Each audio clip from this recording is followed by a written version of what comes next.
What's it like for you to be up there with all this stuff and have the students try to pat you down and find this contraband? I've done it enough. I don't feel awkward doing it because to me it's a lesson.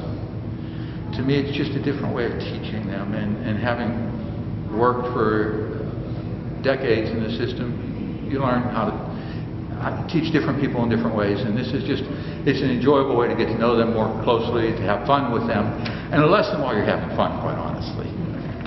How you doing? Good. You one of those Baltimoreans? Okay, I get you. What's up? Cut you down. Go for it, man. Turn around. Raise your hands. Open. You're dead. There's your razor blade, you're dead. What did you think initially when you were starting to pat him down and all of a sudden, you know, he killed you? Yeah, it was just like, well, that was too easy for him. They must do a lot of training for the officers to know where they can stand and where they can't and be ready, so. Yeah, it just happened so fast, there's nothing you could really do about it, even though it was just a demonstration. They did this as good as any other students. I have very rarely had anyone find any contraband. And that's what I would expect. I intentionally set them off. Ill at ease, as you saw at the very beginning, I simulated killing the first guard. And that automatically sets them on the defensive, and they're nervous at that point in time.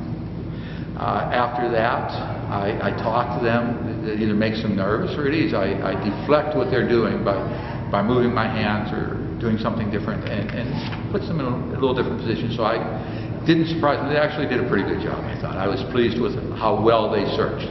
But again, you have to remember, I have things hidden pretty well. I'll do it for you, man. I'll do it for you, brother. Keep your hands out there, sir. Take the tie off here. I'll untie the tie for you, okay? You want the tie untied? I'll untie it for you, baby. I got nothing hidden in there. So keep your hands out here, please, sir. There's a certain process you have to take to it. I just thought they would pat you down, like start random places, but there's a process to everything that you do with it. So. You have to be a lot more thorough than I thought you'd have to be, you know. Like I said, the places that they can hide it, they have pretty much the entire day, every day, to come up with where to hide stuff from the guards, so you just got to be very thorough with it. And then last question, what do you think about your professor doing something like this? I don't know. He's a pretty outgoing guy, so it doesn't really surprise me that he'd be open to do this, but he's a really good professor and he talks a lot through this class and everything, so. Yeah, I feel the same way. I for one, I learn a lot more with hands-on stuff, so demonstrations like that help me take more away from the class than just him getting up there and lecturing about it. I'll show you what we do with them. Here, look, let me show you what we do with them. Let me look at the inside. I tap them and make sure there's nothing in there for you. You want to smell them too? One of the things that I enjoy the most with teaching is the balance of theory and practice. And exercises like this give them the opportunity to hear the theory, but see it in practice. The theory being that we always have to be cautious and that we always have to be on our guard. But now I can say that all I want, but now they get to see it.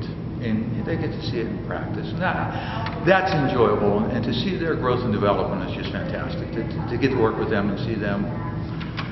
And now they'll move on to different classes and different careers. And that's truly a great thing, to know that you had some positive impact.